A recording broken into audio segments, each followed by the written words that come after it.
Kalau masalah pertanahan, sengketanya nggak jauh-jauh antar keluarga gitu. Ternyata si tanah itu sudah disertifikatin melalui PTSL. Makanya kalau yang PTSL harus bikin AJB dulu, keberatan masyarakat.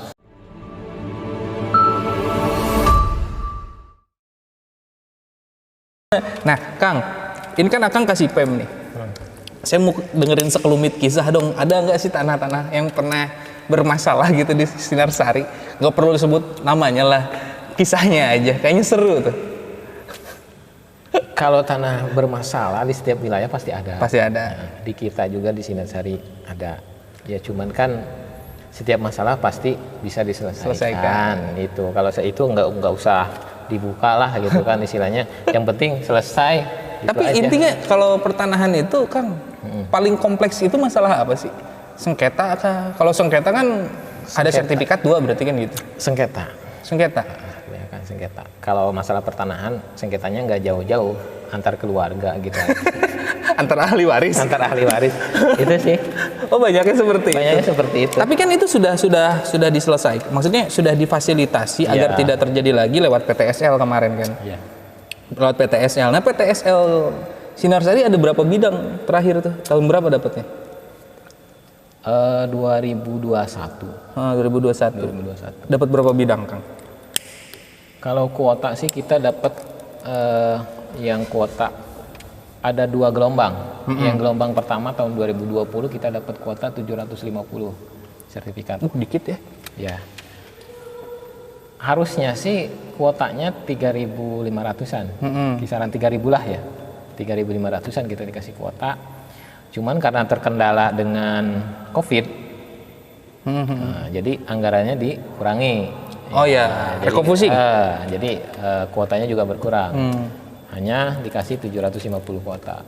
Tapi yang sisanya berjalan di tahun berikutnya, tahun 2021. Kita dikasih kuota 1.500. 1.500. Alhamdulillah berjalan lancar gitu.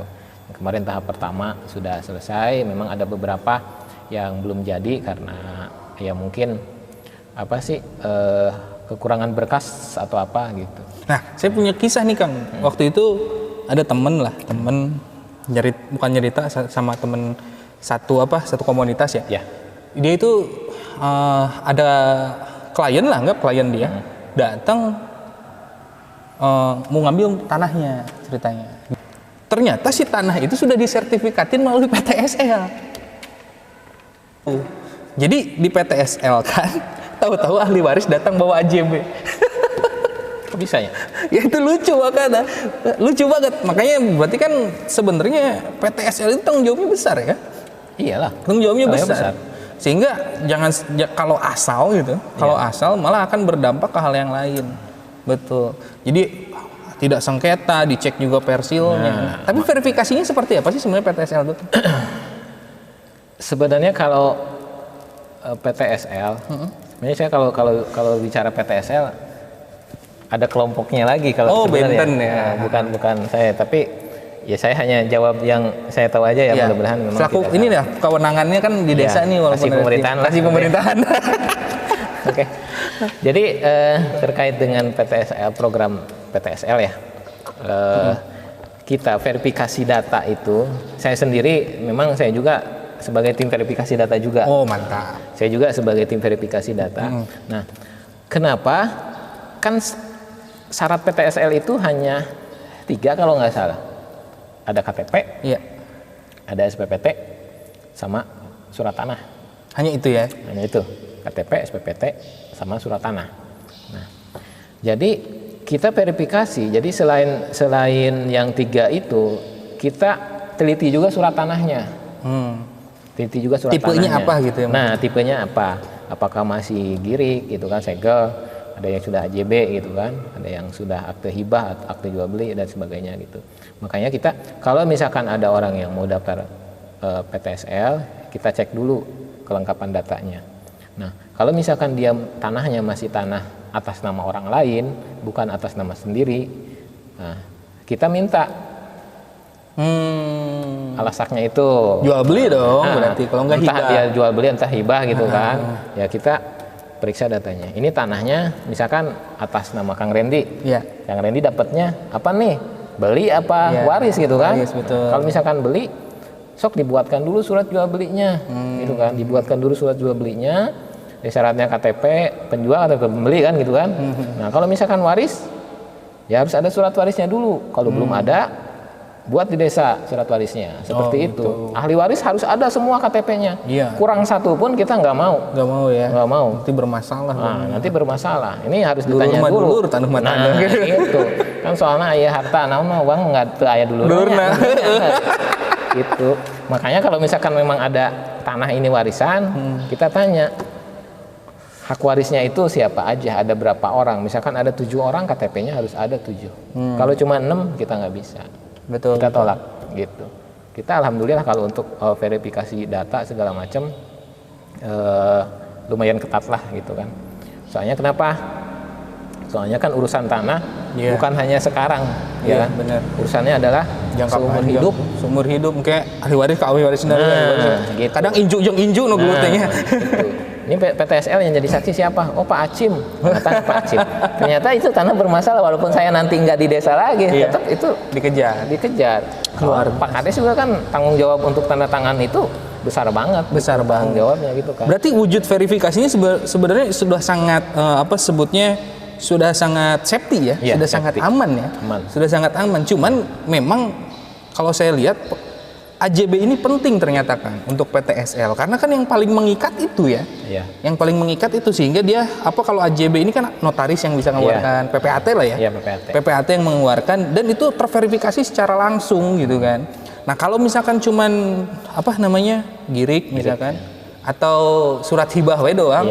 Kadang-kadang itu memicu konflik juga kan gitu. Ada juga beberapa yang ini hibahnya gini lah, hibahnya gitu lah. Tapi kan kalau udah AJB gitu, keikat udah selesai. Nah cuman kan tadi balik lagi AJB ini biaya lagi. Nah itu kan keluarga yang tanggung mungkin nanti. Keluarga yang tanggung. Nggak mungkin kita bayarin notarisnya kan? Nggak mungkin lah. Tanah saha gitu. Nah iyalah. Makanya kalau yang PTSL harus bikin AJB dulu, keberatan masyarakat. Oh iya. Ya memang syaratnya kan nggak seperti itu. Nggak seperti itu. Yang penting dia punya surat tanah. Apapun surat tanah itu. Itu kan. Mau dia surat tanahnya berbentuk masih kwitansi misalkan segel, kalau kwitansi enggak dong. Enggak bisa ya? Enggak bisa. Ya pasti ada segel. Ada segel ya. Walaupun surat yang lama dari tahun misalkan tahun berapa ada tanda tangan disahkan oleh kepala desa yang terdahulu itu udah menjadi bukti bahwa dia ada surat tanah dia. Nah, ada nggak yang dapat PTSL udah ngegadein tanahnya? Di Sinarsari ini. Banyak. Oh, banyak. Termasuk saya. Aduh luar biasa. Itu mah kebutuhan masing-masing. Gitu kan. Alhamdulillah terbantu lah. Gitu. Dengan adanya PTSL. Dengan adanya PTSL kan yang penting di sini mah kalau sudah jadi sertifikat mau di apapun juga sudah hak mereka masing-masing gitu kan. Mau diagunkan ke bank, yang penting dilancarkan malayarna gitu. Iya. Jangan sampai nunggak kan. Jangan sampai nunggak nanti bermasalah kita juga nombok ke BPN kan. Gara-gara PTSL ya jadi leban barokah hutangnya. Orang nyian PTSL nih kemarin tanah disita aja. Siap. Pertama mungkin karena saya di banyak terjun masyarakat itu bidang sosial kemasyarakatan gitu. Jadi paling sosial dulu nih. Oke, siap. Sosial dulu. Terutamanya saya hanya saran aja ke seluruh warga masyarakat, terutama warga masyarakat Desa Sinasari. Umumnya untuk yang lain gitu kan. Jadi untuk sekarang pemerintah itu arahnya adalah bukan lagi ke arah COVID-19. Tapi sekarang COVID-19 sudah menurun. Nah, bantuan pun pasti dikurangi kan? Iya, betul. Ya kan? Betul. Nah, jadi harapan saya kepada masyarakat jangan melulu mengharapkan bantuan lah gitu ya. Tapi kita di era peningkatan ekonomi ini kita harus pinter-pinter istilahnya gimana caranya supaya bangkit lah kita. Nah, bangkit itu bukan dari pemerintah yang bangkitkan, tapi dari diri kita sendiri gitu kan. Nah, kalau misalkan yang sekarang dapat bantuan, misalkan PKH, atau BPNT, kan BPNT sekarang tunai nih Ya, tunai. dari kantor pos. Nah, pergunakan uangnya dengan bijak, ya kan. Yang usaha, pakailah modal usaha. Betul. Jadi jangan sekali habis gitu. Nanti sekali habis bulan depan, Pak Acim bantuannya mana keburu turun-turun. Nah, jangan sampai seperti itu gitu. Bantuan mah hanya istilahnya, kan namanya juga bantuan ya, hanya sedikit lah, hanya berapa persen dari apa sih namanya, berapa persen dari nilai kebutuhan kita ya, gitu kan. betul. Misalkan nilai kebutuhan kita sehari berapa gitu, bantuannya paling berapa persennya gitu. Jadi paling cukup 2 poe beres. nah itu dia. Apalagi kalau yang kebutuhannya banyak, Ya. sehari juga habis ya. Habis. Jadi kalau mengharapkan bantuan ya tidak akan cukup. Ya intinya kita adalah berusaha, berusaha untuk, bukan berusaha minta bantuan ya, Betul. tapi berusaha untuk gimana caranya usaha kita berjalan. Kalau misalkan yang lagi dagang, ya mudah-mudahan usaha dagangnya dilancarkan gitu aja kita mah ya, berdoa lah. Benar. Selain berusaha, berdoa juga gitu kan, karena kalau misalkan nggak berdoa, Sanorek mere. nah gimana mau ngasih ya? Berdoa kan minta ya, Minta kepada Allah Minta berarti kepada kan? Allah. Nah, Bener, luar biasa. kalau misalkan kita nggak berdoa, ya nggak bakalan dikasih ya. Iya, ateis Kang berarti. tidak bertuhan kalau Nah, tidak ya. berdoa.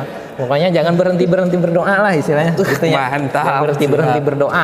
Berarti Benar. meminta kepada Allah gitu kan. Minta dilancarkan usaha, minta dilancarkan rezekinya gitu kan. Mudah-mudahan walaupun tidak dapat bantuan, tapi kalau usahanya lancar, rezekinya lancar, insya Allah sejahtera keluarganya Betul. gitu kan. Luar biasa. Gitu aja sih. Siap.